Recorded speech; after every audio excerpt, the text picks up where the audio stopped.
여러분 안녕하세요. 트렌드 코리아 톡톡 진행을 맡은 노무아입니다. 여러분 2월의 첫 번째 날을 여러분과 함께 대하게 되어 정말 진심으로 기쁜 마음이 드는데요. 오늘도 이 기쁜 마음 한가득 담아서 첫 시간인 가까이톡 특별한 손님을 모셨습니다. 트로트계의 전설, 가수 최전설과 함께합니다. 어서 오세요. 안녕하세요. 이 노래가 온 세상에 울려 퍼질 때 모든 영광의 주인공은 네, 최전설 이름부터 범상치 않은데요. 시청자 여러분들께 간단히 소개 부탁드릴게요. 네, 여러분 안녕하세요. 저는 전율과 설렘을 전하는 가수 9년차 트롯 가수 최전설입니다. 네, 반갑습니다. 네, 어서 오세요. 반갑습니다. 네. 9년 차. 네. 이것도 전설의 일종인가요? 네? 방금 제가 네. 지금 추워가지고 네. 말을 좀 절었네요. 반갑습니다라고 반갑습니다. 했는데. 네, 반갑습니다. 네. 그래서 들어보니까 되게 깔끔한 서울 말투 안에 묘한 그 익숙한 억양이 느껴지거든요. 네. 어디 분이신가요? 고향이 부산입니다. 왜 부산입니까? 네, 맞습니다. 네, 그럼 우리 부산의 전설, 트로트계의 최전설과 함께 즐거운 이야기 오늘도 나눠보도록 할 텐데요. 먼저 가수분들이 오시면 항상 먼저 드리는 질문이 있습니다. 어떻게 이 가수의 길을 걷게 되셨는지 그 이야기가 궁금한데요. 지금 말하면 되나요? 그쵸? 그렇죠. 제가 4살 때부터 사실 그림을 그렸습니다. 네, 전공이 또 시각 디자인 전공인데 대학생 시절에 기부 행사를 제가 기획을 했었습니다. 근데 그때 자금이 한 1,600만 원 정도 필요했었는데 부모님의 권유로 가요제를 한번 나가보지 않을래? 오. 라고 이제 말씀을 듣고 가요제를 나가게 됐는데 감사하게도 운이 좋게도 5번의 대상을 타면서 그때 그 자금을 다 기부를 하면서 성공적으로 행사 기획을 마쳤는데 끝나고 나서 제 진로에 대한 고민을 엄청 많이 했어요. 제가 지금 어떤 거를 평생의 업으로 두고 살아가야 될지 고민을 많이 하다가 눈을 감고 생각을 했는데 온몸에 전율을 돋는 나의 모습이 뭘까 했을 때 무대 위에 정말 수많은 사람들 앞에서 제가 마이크를 잡고 있는 모습이라고 생각이 들어서 가수의 길을 택하게 됐고 택하고 나니까 갑자기 귀에 음악이 들려서 작사 작곡을 하게 되면서 주변에 좋은 동료들과 곡을 만들고 그걸 이제 데뷔를 하면서 음악 생활을 시작하게 됐습니다. 오, 그야말로 전설의 시작 뭐 이런 메커니즘으로 진행이 된 것 같은데요. 네. 사실 미술과 음악이 장르는 다르지만 예술이라는 하나의 큰 틀로 묶여있지 않습니까? 네, 맞습니다. 그런 것처럼 붓으로 나를 표현하느냐 아니면 목소리로 나를 표현하느냐의 갈래에서 후자를 택하신 우리 최전설 씨와 이야기 나눠보고 있는데요. 궁금한 점이 최전설 본명인가요? 네, 원래 제 본명은 최수혁이었어요. 근데 행사장을 갈 때 네. 네 이름이 뭐고?라고 물어보면 네. 최수혁입니다. 이러면 최수현? 최수형? 뭐 이렇게 잘 이제 전달이 잘 안 되더라고요. 네. 그래서 장명소에 가서 받은 이름이 최전설이었고 그래서 예명으로 활동을 하다가 뭔가 분리되는 것 같아서 그냥 아예 개명을 하자 해서 30살 때부터 개명을 해서 최전설로 이제 본명으로 살아가게 됐습니다. 그럼 이제는 본명이 최전설이 맞네요. 그렇죠. 지금은 본명이 최전설이죠. 어딜 가도 장당하게 저 최전설입니다. 이렇게 소개하고 계시는 네, 맞습니다. 네. 이런 최전설 씨와 함께하고 있습니다. 그렇다면 우리 시청자 여러분들께 가수 최전설만의 매력 포인트 소개해 주실 수 있나요? 제 매력 포인트는 사실 뭐 키도 크지도 않고 뭐 그렇게 인물이 좋다고 생각은 안 해서 말씀드리자면 그냥 꾸준함. 꾸준함. 만약에 제가 뭐 이거 하겠다 하면 어떻게든 그거를 해내고야만 하는 그런 성격이 제 매력 포인트인 것 같아요. 그 이름값 한다는 얘기가 있지 않습니까? 네, 그런 것처럼 그 처음에 들어오실 때 포스가 남다르셨거든요. 그래요. 네. 그런 바이브가 그 꾸준함에서 나온다 이렇게 이해해봐도 괜찮을까요? 맞습니다. 네. 감사합니다. 네. 네, 민망함에 몸둘 바를 모르시는 우리 최전설 씨와 즐거운 이야기 나눠보고 있는데요. 그렇다면 미술을 하다가 가수로 전향을 하는 과정에서 분명히 어려운 점이나 아쉬운 점도 있었을 것 같습니다. 가수상이라서 힘들었던 점 있으실까요? 힘들었던 점을 딱히 말씀드리자면 사실 제가 노래도 좋아하고 무대도 좋아하고 뭐 떨리는 것도 잘 없고 한데 제가 사실 지난 과거 4년간 발성장애를 겪었었어요. 그래서 원래 엄청 파워 보컬이었고 락을 위주로 했었는데 4년 동안 레슨을 받고 이렇게 바뀌면서 발성도 많이 바뀌었고 이 과정이 사실 저 가수 생활에서는 제일 힘든 시기였던 것 같아요. 근데 지금은 다행히 작년 한 여름 이후부터 이 장애가 많이 없어졌고 지금은 거의 다 괜찮아져서 다시 색깔을 입혀가는 과정입니다.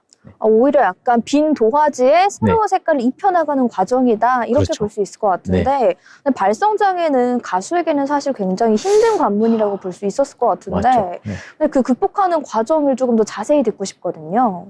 와, 진짜 보컬 학원이라는 학원은 다 거의 다 가본 것 같아요. 왜냐면 이게 왜 그런지 문제 이거 해결점을 찾고 싶은데 그게 참 쉽지 않았는데 다행히 마지막에 갔던 학원에서 선생님께서 그 부분을 잡아주셔서 해결해 주셨죠. 근데 그게 보니까 소리가 나오지 못하고 들어가면서 먹는 소리라 해야 될까? 아예 누워버리는 거죠. 시원하게 나오지 않고 네, 원래 시원하게 나왔는데 근데 그게 그렇게 되면 심리적인 작용도 너무 컸고 공황 아닌 공황도 오게 되면서 소리가 점점 들어가게 된 거죠. 근데 계속 훈련을 하다 보니까 괜찮아진 거죠. 네.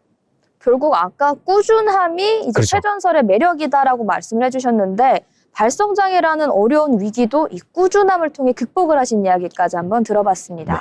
또 궁금한 점이 아까 락 음악을 주로 한다고 하셨는데 또 저는 트로트계의 전설이다 이렇게 소개를 받았거든요. 네. 어떤 장르를 주로 하고 계실까요?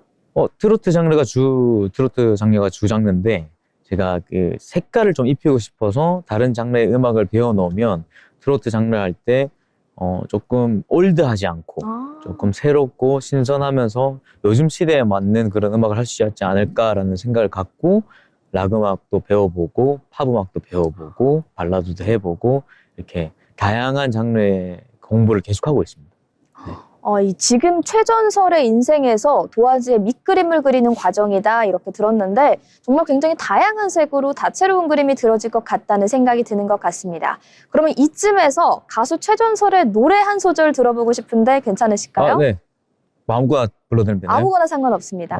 일단은 갑자기 이런 말을 하면 좀 그럴 수도 있는데 20년 차 트롯 가수 생활을 어머니께서 해오셨습니다. 지금은 갑성선의 문제로 네. 마이크를 내려놓은 상태인데 네. 엄마를 생각하면서 만들었던 곡이 있습니다. 오 마이 마더라는 곡인데 이 곡을 한 소절 부르겠습니다. 그냥 부르면 되죠? 네, 그냥 불러주시면 됩니다. 엄마 마더 잘 계신가요? 엄마 마더 참 고마웠어요. 방송을 보고 계신 어머니께서 너무 감동받으실 것 같은데 작사, 작곡을 전부 직접 하신 걸까요? 네, 맞습니다. 모든 곡 제가 지금 발표한 곡의 한 10곡 중에 9곡은 제가 다 작사곡을 하였습니다. 정말 재능이 많으시네요. 예술도 하시고 노래도 잘하시는데 작사, 작곡까지 네, 그냥 다 하늘에서 주신 거라 생각합니다. 전설의 탄생이네요. 근데 이제 재능이 많은 만큼 오히려 하나로 선택을 하는 문제에서 고민도 되셨을 것 같은데 다양한 장르 중에서 락을 고르신 이유가 또 궁금합니다. 락요? 네. 사실 보컬 성향 자체가 좀 시원하게 내지르고 사람들이 들었을 때 좀 사이다 같아.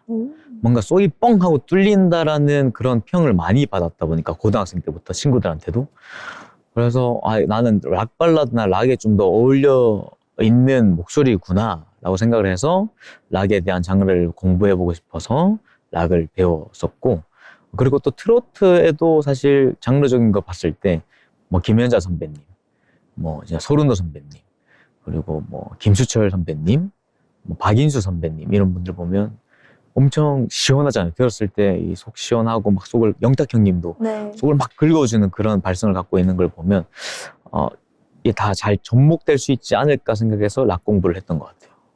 이제 락 발라드가 아닌 락 트로트라는 장르가 또 따라올 것 같다 이런 생각이 듭니다. 사실 그냥 트로트는 요즘에 좀 많아졌잖아요. 그렇죠. 그만큼 가수 최전설만의 색을 입힌 락 트로트 이 장르가 어떻게 뻗어나갈지 저조차 기대가 되는데요.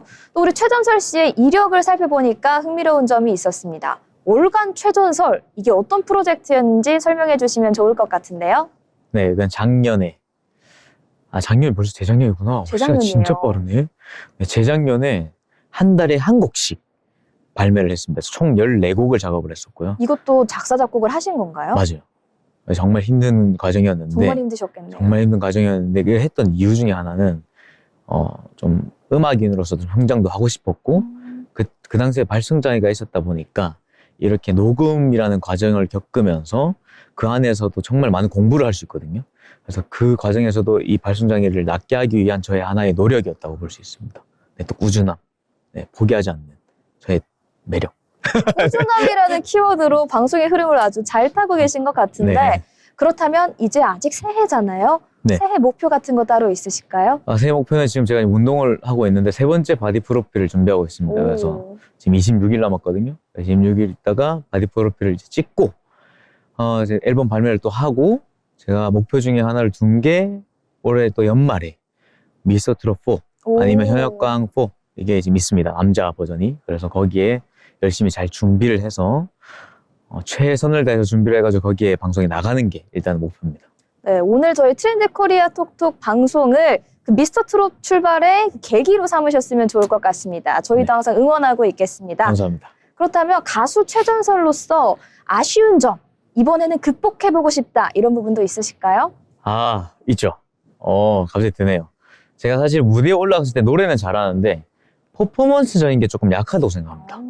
그래서 지금 아직 바깥으로 말은 한 건 아닌데 이제 댄스를 이제 배울 건데 진짜 거의 입시생 모드로 네. 하루에 6시간, 8시간 동안 거의 댄스실에 박혀가지고 연습을 해서 여러분들이 알고 있는 그 최전설의 모습보다 조금 더 업그레이드 된 그런 모습을 보여드릴 수 있게 지금 준비를 하고 있으니까 그런 아쉬운 부분을 채워나가도록 하겠습니다. 네. 방송을 보고 계시는 팬분들께서 깜짝 놀라실 것 같은데요. 내 가수가 이제 춤까지 춘다 이러면서 기쁜 마음으로 방송을 보실 것 같습니다.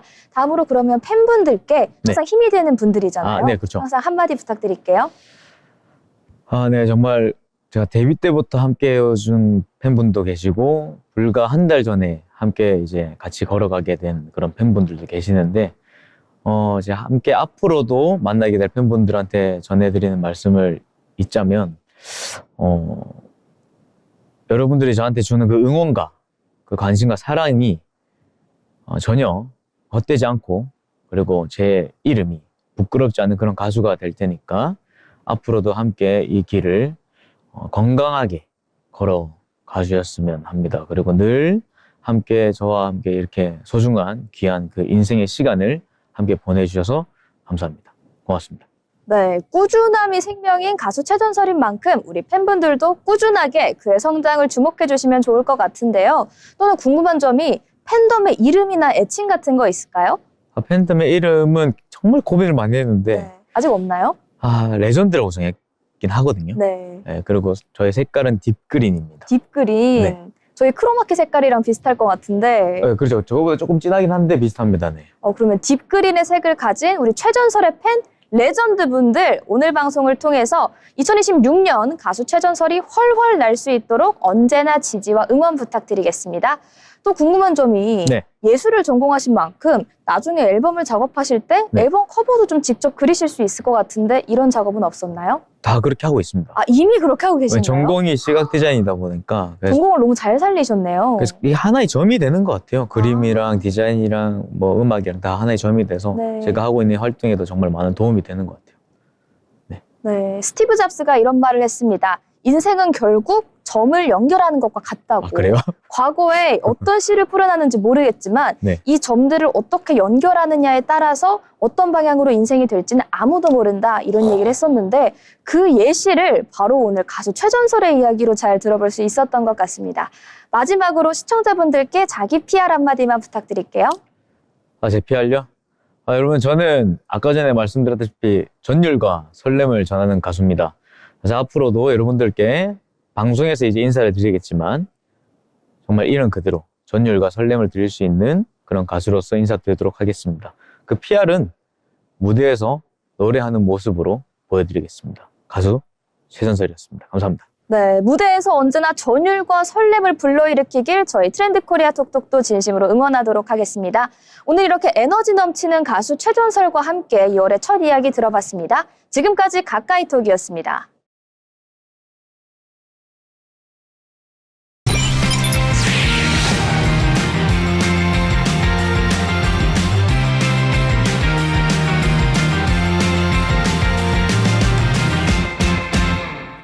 이번 시간은 한 주간의 경제 이슈를 정리해드리는 편지의 기자의 경제톡톡입니다. 오늘도 편지의 기자와 함께합니다. 어서 오세요. 네, 안녕하세요. 네, 오늘도 다양한 이슈가 준비되어 있는데요. 먼저 이재명 정부의 출범 이후 다시 검토에 들어갔던 신규 원전 계획 한 번 더 자세히 알아보도록 하겠습니다. 결국 예정대로 추진됐다는 발언이 있었는데 탈원전 기조에서 방향이 전면적으로 바꿨습니다. 그 자세한 배경이 궁금한데요. 네, 인공지능 같은 첨단 산업 확산으로 전력 수요가 급증하고 전 세계적으로 원전 수요가 다시 증가하는 상황 속에서 전기가 모자랄 수 있다는 판단이 가장 컸습니다. 앞으로 전력 수요가 크게 늘어날 것으로 예상이 되는데 재생에너지만으로는 감당이 어렵다는 겁니다. 결국 수요가 급증할 것이라는 게 이 방향을 튼 결정적인 이유일까요? 네, 27일 기후에너지 환경부에 따르면 기후부는 2차례 정책 토론회와 대국민 여론조사를 통해 수렴한 의견을 반영해서 신규 대형 원전 2기와 소형 모듈 원전 SMR 1기 건설을 11차 정기본에 담긴 대로 추진하기로 했다고 발표했습니다. 늦어도 2038년까지 완공하는 게 목표입니다. 아무래도 탈원전에 대한 얘기가 나왔었기 때문에 이 정책이 너무 급격하게 바뀐 게 아니냐 이런 지적도 이어질 수 있을 것 같습니다. 네, 그런 해석이 나오는 이유가 있습니다. 이재명 정부 출범 직후에는 국민 의견을 다시 들어보자며 신규 원전 계획을 재검토했었습니다. 기후부 의뢰로 여론조사를 해보니 10명 중 6명 이상이 신규 원전 건설을 추진해야 한다고 응답했었습니다. 아무래도 과반을 훨씬 넘었는데 결국에 여론에도 영향을 준 것 같습니다. 네, 또 하나는 현실적인 전력 문제였습니다. 태양광이나 풍력은 날씨에 따라 발전량이 들쭉날쭉한데 AI 데이터 센터처럼 24시간 안정적인 전력이 필요한 산업에는 한계가 있다는 겁니다. 정부는 원전과 재생에너지를 함께 가져가야 한다는 쪽으로 정책 방향을 정리했습니다. 네, 그렇다면 앞으로의 절차는 어떻게 될까요? 네, 조만간 신규 원전을 지을 지역 공모가 시작됩니다. 부지 선정부터 주민 의견 수렴까지 거쳐 2030년대 초 착공을 하고 2037년에서 38년 완공을 목표로 하고 있습니다. 정리해보면 에너지 정책이 2년보다는 현실적으로 무게를 옮긴 것 같습니다. 네, 정부 입장에서는 전력 공급 안정이 최우선이라고 판단했습니다. 다만 원전 안전성 그리고 지역 주민 수용성 같은 문제는 앞으로도 계속 논란이 될 것으로 보이고 있습니다. 네, 에너지 정책의 방향 전환, 우리 일상과 경제에 어떤 영향을 줄지 그 방향성을 지켜보면 좋을 것 같습니다. 다음 이슈입니다. 요즘 서울 근교를 가보면 넓은 정원에 주차장까지 갖춘 대형 베이커리 카페 많이들 보셨죠? 그런데 이 카페들이 단순한 장사가 아니라 상속세를 피하기 위한 수단으로 활용되고 있다는 의혹이 제기되면서 이제 국세청이 실태조사에 나선 상황입니다. 네, 국세청이 들여다보는 건 기업 상속 공제 제도입니다. 부모가 일정 기간 사업을 운영한 뒤 자녀가 이 사업을 이어가면 상속세를 크게 줄여주는 제도인데 이 제도가 일부에서 부동산 상속 통로로 활용되고 있다는 겁니다. 베이커리 카페가 어떻게 그 수단으로 활용될 수 있었는지 자세한 내막이 궁금한데요. 커피 전문점은 공제 대상이 아니지만 제과점업인 베이커리는 대상에 포함됩니다. 이 점을 이용해서 실제로는 커피가 중심인데 형식만 베이커리로 맞춘 카페들이 늘고 있다는 게 국세청 판단입니다. 그럼 구체적인 사례도 나왔을까요? 네, 사례를 보면 빵은 거의 팔지 않고 소량의 완제품만 진열한 곳, 그리고 카페 부지 안에 주택까지 포함해 전부 사업용 자산으로 신고한 사례, 그리고 고령의 부모가 대표로 등기되어 있지만 실제 운영은 자녀가 맡은 경우 등이 확인됐습니다. 이번 조사가 바로 세금 추정으로 이어지는 건 아니죠? 네, 국세청은 이번 조사가 제도 악용 여부를 살피는 단계라고 설명했습니다. 다만 편법이나 탈세 정황이 드러나면 별도 세무조사로 이어질 수 있다는 점은 분명히 했습니다. 정리를 해보자면 카페를 지금 당장 단속하겠다는 게 아니라 제도의 취지를 살펴보겠다는 것으로 보입니다. 맞습니다. 문제의 핵심은 카페가 아니라 가업 상속 공제가 본래 목적대로 쓰이고 있는지입니다. 네, 요즘 늘어난 대형 베이커리 카페들 그 이면까지 깊게 들여다볼 필요가 있을 것 같습니다. 다음 이슈인데요. 배우 차은우 씨가 국세청으로부터 200억 원대의 세금 추정 보도를 받았다는 보도가 나오면서 큰 관심이 쏠리고 있습니다. 금액이 워낙 크다 보니까 논란의 규모도 커지고 있는 상황인데요. 이번 사안의 핵심은 그 숫자보다는 구조에 있습니다. 네, 이번 논란은 국세청에서 세금을 얼마나 덜 냈느냐가 아니라 그 법인이 정말 회사로 운영됐느냐인 겁니다. 국세청은 차은우 씨 모친 명의로 설립된 법인이 실질적인 사업 활동이 없는 페이퍼 컴퍼니에 해당한다고 보고 개인 소득을 법인으로 돌린 구조를 문제 삼고 있습니다. 그런데 200억 원 전부가 원래 내야 될 세금은 아니라는 보도도 나왔습니다. 네, 전문가들에 따르면 이 금액에는 본세뿐만 아니라 가산세와 납부 지연에 따른 추가 금액이 포함됐을 가능성이 크다고 보고 있습니다. 과세 당국이 살펴봤을 때 고의적인 구조 설계로 판단됐을 경우 원래 세금의 벌칙 성격의 가산세가 크게 붙는다고 설명하기도 했습니다. 그렇다면 국세청은 어떤 기준으로 이 법안을 보고 있을까요? 네, 핵심 기준은 하나입니다. 형식이 아니라 실제 운영입니다.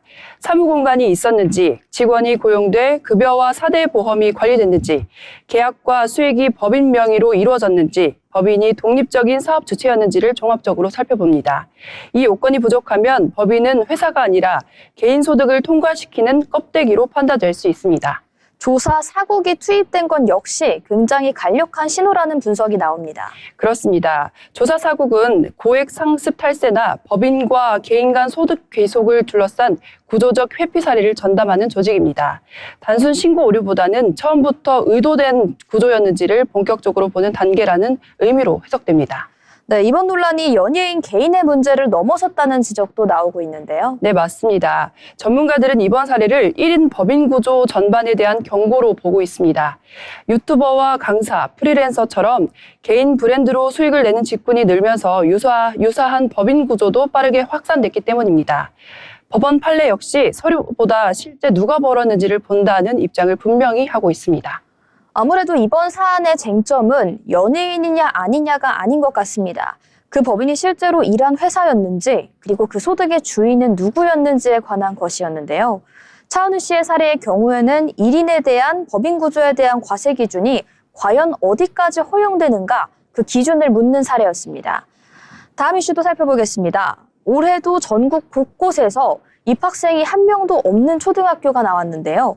이제는 이례적인 사건이 아닌 반복되는 한 장면이 되고 있습니다. 네, 교육부 추계에 따르면 올해 전국 초등학교 1학년 학생 수는 사상 처음으로 30만 명 아래로 떨어졌습니다.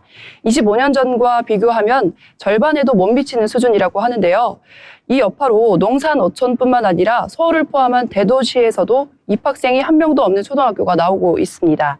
휴교나 통폐합 논의가 수도권까지 확산되고 있었습니다. 아무래도 학교 하나가 사라지면 그 지역이 전체적으로 흔들릴 수밖에 없을 것 같습니다. 네, 맞습니다. 학교는 교육시설을 넘어서 지역의 마지막 생활 인프라입니다. 아이들이 사라지면 학부모도 교사도 상권도 함께 빠져나가는데요. 전문가들은 저출생 문제가 이제는 교육을 넘어서 지역 소멸의 속도를 끌어올리고 있다고 말하기도 했습니다. 네, 입학생 0명인 학교는 미래의 문제가 아닌 이미 시작된 우리에게 다가온 현실적인 출산율 위기의 문제입니다. 앞으로 이 문제를 어떻게 풀어나갈 수 있을지는 정부의 정책 방향성 살펴보면 좋을 것 같습니다. 오늘도 이렇게 편지의 기자와 함께 이번 주에 있었던 다양한 시사 상식을 경제적인 이슈로 풀어봤습니다. 지금까지 편지의 기자와 함께한 경제톡톡이었습니다.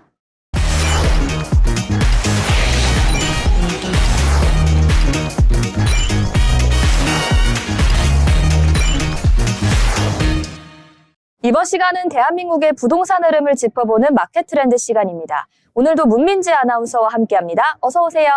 네, 안녕하세요. 네, 오늘은 여러분들께 집을 고를 때 신축을 고를 것이냐, 구축을 고를 것이냐, 많은 분들이 생각해보는 그 질문에 대한 이야기를 해보려고 합니다. 우리가 집을 알아볼 때 연식이 오래될수록 더 오래된 집이다, 안 좋다라고 생각하시는 분들이 많은데요.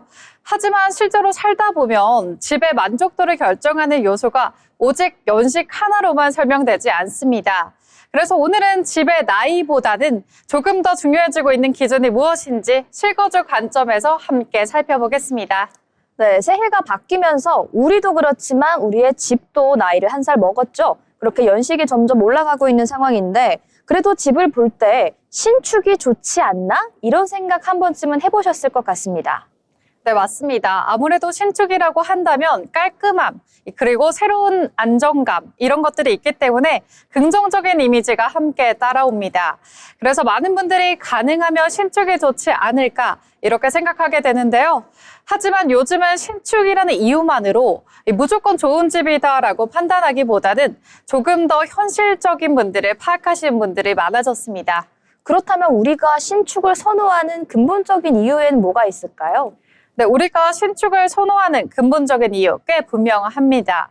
설비가 새롭고, 그리고 이제 수리나 하자에 대한 걱정이 없고, 그리고 주차나 커뮤니티 시설도 잘 갖춰졌을 것이다 라는 기대감이 있기 때문인데요. 특히나 처음 집을 마련하거나 이사를 자주 하지 않는 분들일수록 처음부터 깔끔한 집, 이 쾌적함에 큰 장점을 느끼시는 분들이 많습니다.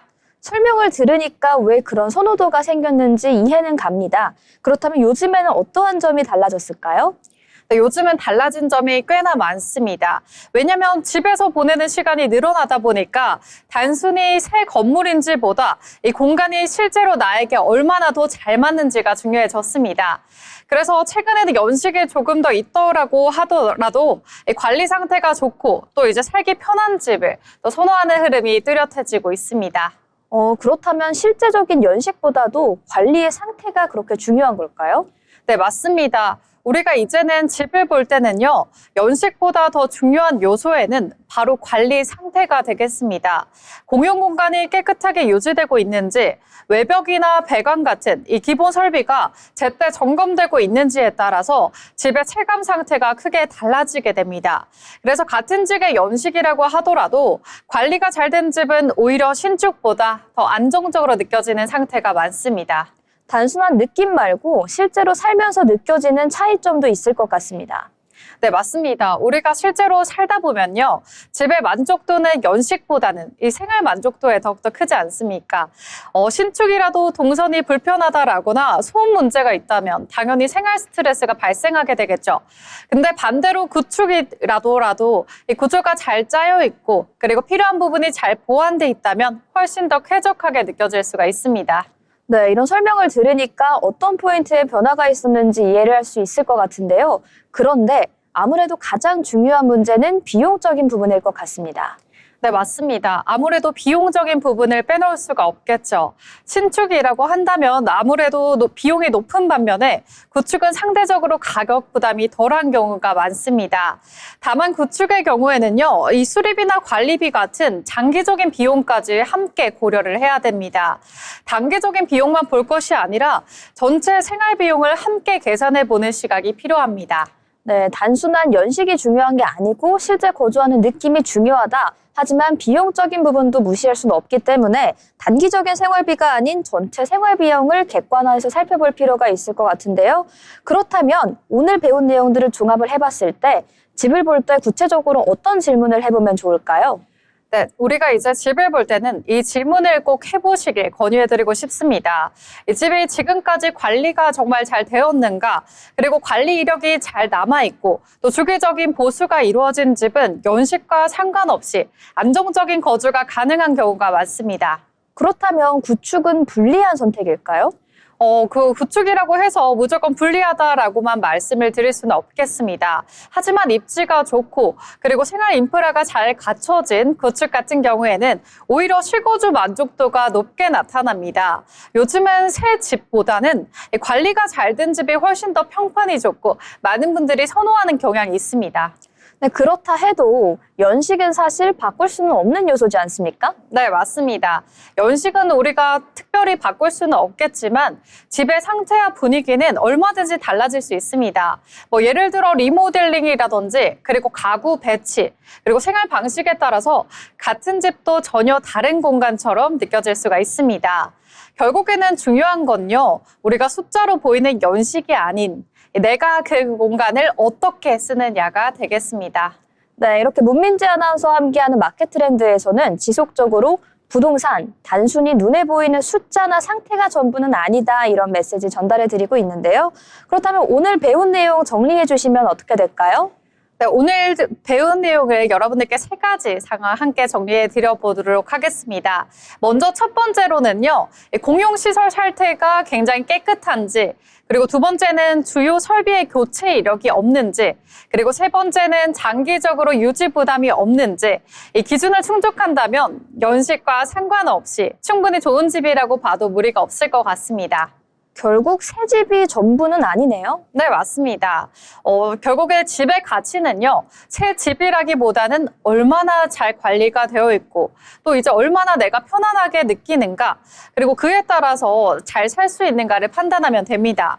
요즘 선택의 기준은요, 신축이냐 구축이냐가 아닌 나에게 얼마나 잘 맞느냐를 기준으로 삼으시는 게 좋을 것 같습니다. 네, 이렇게 오늘 마켓 트렌드에서도 정말 다양한 이야기를 나눠봤는데요. 오늘 내용을 딱 한 문장으로 정리해 본다면 어떻게 될까요? 네, 집의 가치는 연식이 아니라 나의 생활 만족도다라고 정리를 도와드리도록 하겠습니다. 네, 오늘 설명을 들으니까 확실히 부동산과 집을 보는 기준이 조금 더 넓어진 기분이 듭니다. 네, 감사합니다. 집은 새로워 보이는 것보다 오래 편안하게 살 수 있는가가 사실 가장 중요합니다. 집을 볼 때 연식이라는 숫자보다는 내가 그 공간을 어떤 하루를 보내게 될지, 오늘 하루는 만족스러운 하루를 보낼 수가 있겠는지, 그런 걸 떠올려 본다면 집을 선택하는 데 있어서 훨씬 더 쉬워질 겁니다. 네, 오늘은 이렇게 문민지 아나운서와 함께 신축과 구축, 집의 연식보다 더 중요한 부동산을 판단하는 기준에 대한 이야기를 나눠봤습니다. 여러분의 선택에 도움이 될 수 있도록 다음에도 더 알찬 부동산 정보로 돌아오겠습니다. 지금까지 마켓 트렌드였습니다.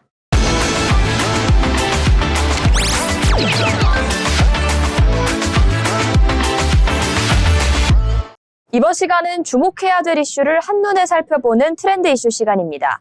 오늘도 염지연 아나운서와 함께합니다. 어서 오세요. 안녕하세요. 네, 얼마 전에 현대자동차가 미국 공장 등에 곧 인간형 로봇을 투입한다고 발표해서 큰 논란이 있었는데요. 이런 생산 현장의 일자리뿐만이 아니라 이젠 전문직 역시 AI에게 큰 위협을 받고 있습니다. 최근 회계사 그리고 변호사 시장의 채용 규모가 심상치 않은데요. 직원 70명 규모의 이 회계법인에서는 신입 회계사를 찾아보기 어렵다고 합니다. 지연 아나운서와 함께 자세한 소식 알아보도록 하겠습니다. 네, 맞습니다. 주로 저연차 회계사들이 주로 하던 기초자료 조사는 이미 AI가 전담하고 있습니다. 며칠이 걸리던 복잡한 분류 작업도 AI를 이용하면 순식간에 결과가 나옵니다. 이 때문에 회계사 합격자 채용 시장은 빠르게 얼어붙고 있습니다. 지난해 시험에 합격한 1,200명 가운데 70% 넘는 인원이 시험에 합격하고도 회계법인에 채용되지 못했습니다. 합격자 80%에서 90%가 4대 회계법인에 들어갔던 수년 전과 비교하면 순식간에 기류가 바뀌었습니다. 법률 시장도 예외가 아닙니다. 판례 검색이나 계약서 초안 작성 작업에 AI를 활용하면 신입 변호사를 채용하는 것보다 시간과 비용을 크게 줄일 수 있기 때문인데요. 도제식 교육이 보편적인 전문직에서 이런 흐름은 초년생의 기회를 아예 차단할 수 있다는 우려로 나오고 있습니다. 네, 그동안은 전문직 분야는 대체가 어려울 것으로 여겨졌었는데요. 그런데 이제 이러한 분야까지 인공지능의 사용이 빠르게 확산되고 있는 추세입니다. 이는 일부 직업의 증감 문제를 넘어서 이제 일자리의 성격 자체가 달라지고 있음을 시사한다고 볼 수 있는데요. 기술 발전이 고용 환경 전반에 영향을 끼치면서 미래 노동의 지형을 바꾸고 있다는 분석이 이어지고 있습니다. 이어서 다음 이슈도 살펴보겠습니다. 이재명 정부 출범 후 추진 여부가 불투명했던 새로운 원자력 발전소가 당초의 계획대로 건설될 예정입니다.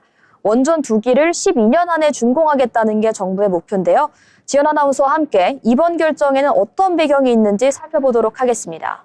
네, 경북을 지내 들어선 신한울 원자력 발전소 1호기는 최대 출력 1.4기가와트로 300만 가구가 1년 동안 쓸 전기를 만들 수 있는 규모를 갖췄습니다.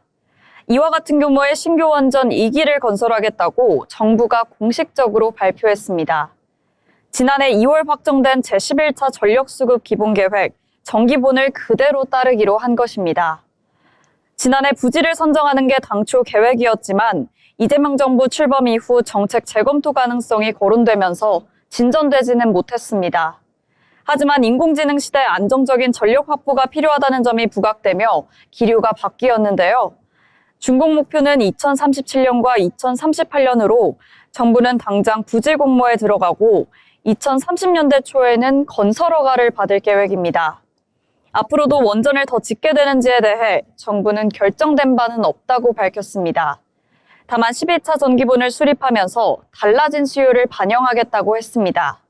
네, 이처럼 증가하는 전력 수요 속에 정부가 애초에 방침대로 원전을 재개한다고 밝히면서 이 에너지 정책의 방향성에도 주목이 모이고 있습니다.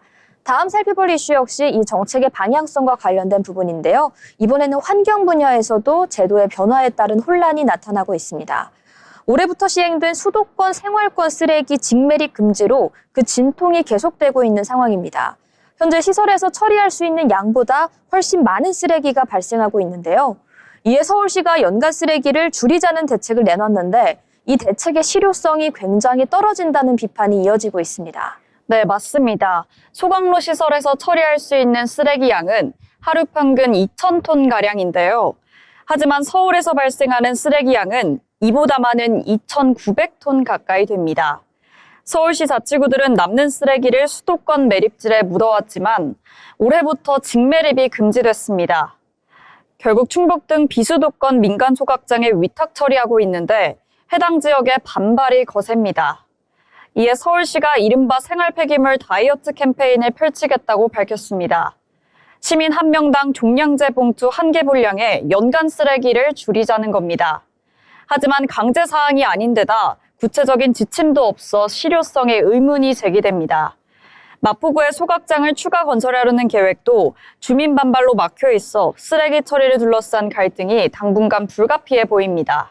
이렇게 쓰레기 처리 문제를 둘러싼 갈등이 불거지고 있는 가운데 이번에는 우리의 건강과 직결된 연구 결과도 나왔습니다. 지나친 설탕 섭취는 비만 등 건강을 해친다고 알려져 있는데요. 설탕이 든 음료를 마시면 이 치매 위험 역시 높아진다는 국내 연구 결과가 나왔습니다. 자세한 연구 소식 전해주시죠. 네, 장기간에 걸친 국내 연구에서 의미 있는 연구 결과가 나왔습니다. 설탕이 든 음료를 매일 한 잔 넘게 마신 사람은 전혀 마시지 않는 사람보다 치매에 걸릴 확률이 61%나 높은 걸로 나타났습니다. 연세대의대 연구진이 40대 이상 중장년층 11만 8천여 명을 평균 13년 이상 추적 관찰한 결과입니다.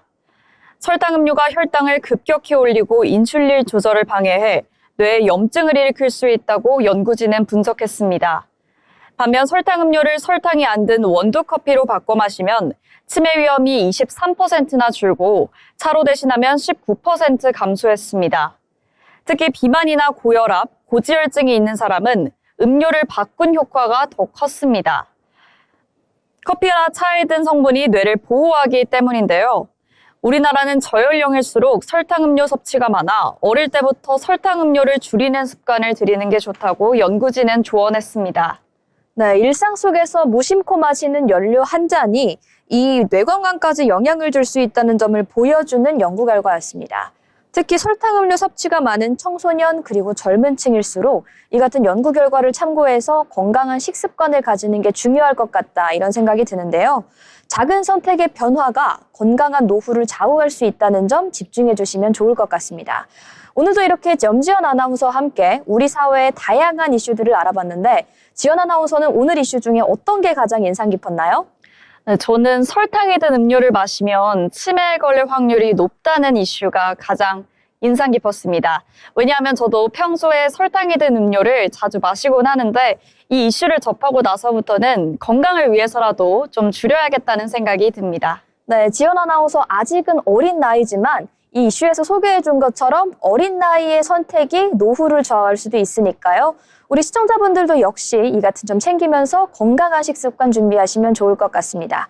오늘도 이렇게 염지연 아나운서와 함께 다양한 이슈들 살펴봤습니다. 지금까지 트렌드 이슈였습니다.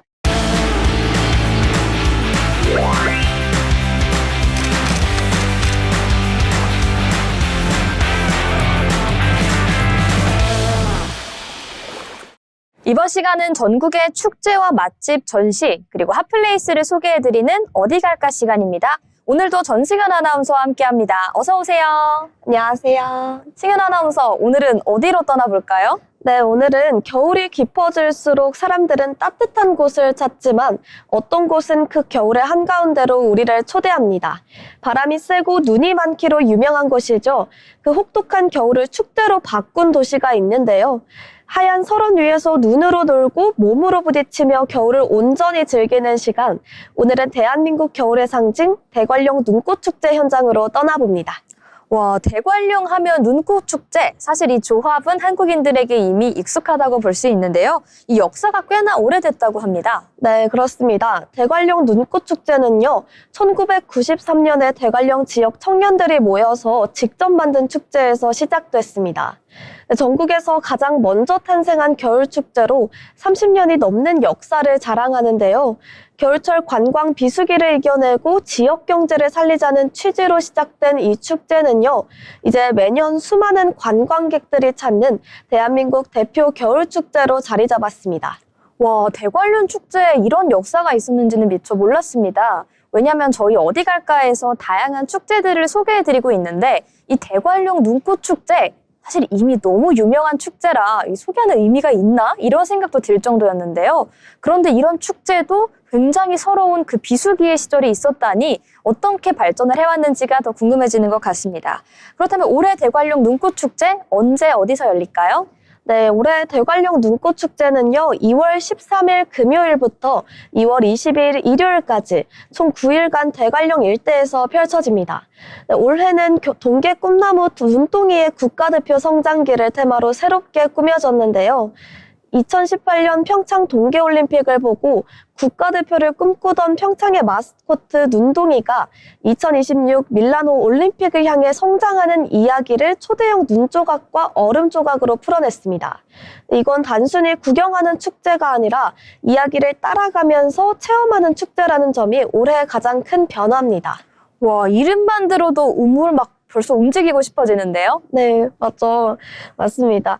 이번 축제의 핵심은 보는 축제가 아니라 제가 직접 뛰어노는 축제라고 할 수 있는데요. 야매 동계훈련소에서는 건초더미 체력장, 주전자 컬링, 빗자루 하키 같은 유쾌한 체험이 펼쳐지고요.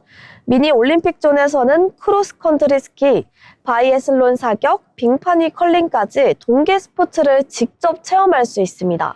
아이부터 어른까지 국가대표급 텐션으로 겨울을 즐길 수 있다는 장점이 있죠. 그야말로 남녀노소가 즐길 수 있는 국민축제다. 이렇게 요약해볼 수 있을 것 같은데 체험하는 종류가 특히나 다양해 보입니다. 네, 여기에 눈썰매전과 같은 체험존, 젤스톤 페인팅 같은 만들기 체험도 준비되어 있고요. 네, 그래서 날씨와 상관없이 재밌게 즐길 수 있습니다. 또 양 먹이 체험을 통해 대관령 하늘목장의 양을 직접 만나볼 수도 있고요. 네, 특히 아이들에게 인기가 많습니다. 아무래도 이 축제 그냥 축제만 보고 돌아오긴 좀 아쉬울 것 같은데요? 네, 그렇습니다. 대관령 눈꽃축제는 주변 관광지와 함께 즐길 때 만족도가 더 높아지는데요. 대관령 하늘목장, 삼양목장, 양떼목장에서는 끝없이 펼쳐진 설원과 함께 마치 알프스에 온 듯한 풍경을 느낄 수 있습니다. 겨울 대관령의 진짜 매력을 온전히 느낄 수 있는 코스다라고 설명할 수 있겠습니다.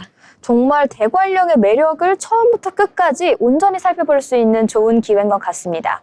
아까 남녀노소가 함께하기 좋은 축제다 이렇게 말씀을 드렸는데요. 그렇지만 그 중에서도 이런 분들에게 특히 추천하고 싶다 이런 게 좀 있을까요? 네, 올겨울을 그냥 흘려보내기 아쉬우신 분과 아이와 함께 몸으로 놀 수 있는 축제를 찾고 계신 분, 그리고 눈 덮인 설원에서 진짜 겨울을 느끼고 싶은 분들이라면 대관령 눈꽃축제 분명 만족하실 건데요. 네, 바람이 차갑고 눈이 많이 내린다는 이유로 피해왔던 대관령의 겨울이죠. 그 겨울을 가장 멋진 축제로 만든 사람들이 있습니다. 눈으로 보고 몸으로 뛰며 겨울을 온전히 즐기는 시간이죠. 이번 겨울 추억 하나쯤 더 남기고 싶다면 대관령으로 떠나보시는 건 어떨까요? 지금까지 어디 갈까였습니다. 네, 이렇게 오늘 전승현 아나운서와 함께 겨울의 상징이라고 할 수 있는 대관령의 축제에 대해서 알아보는 시간을 가졌습니다. 아까 말씀드린 것처럼 굉장히 다양한 축제, 볼거리, 다양한 체험 활동이 준비되어 있으니까요. 시청자 여러분들께서는 이 겨울 시즌에만 누릴 수 있는 특별한 경험을 놓치지 말고 꼭 대관령의 매력을 흠뻑 느끼고 돌아오시길 저희가 진심으로 응원하겠습니다. 지금까지 전승현 아나운서와 함께했습니다. 어디 갈까였습니다.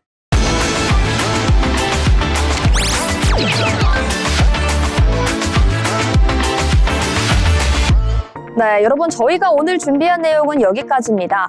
아까 새해라고 말씀을 드렸는데 이제 새해도 12분의 1이나 지나갔고 2월 1일의 첫 시작을 여러분과 함께하게 됐는데요. 다음 주에는 조금 더 활기차게 새해 2월을 보낼 수 있도록 저희가 언제나 주말마다 좋은 인사 전하도록 하겠습니다. 다양한 일이 있었던 한 달이지만 2월에는 조금 더 따뜻한 한 달이 되기를 저희가 응원의 메시지를 전합니다. 지금까지 트렌드 코리아 톡톡 진행을 맡은 노무아였습니다. 시청해주신 여러분 고맙습니다.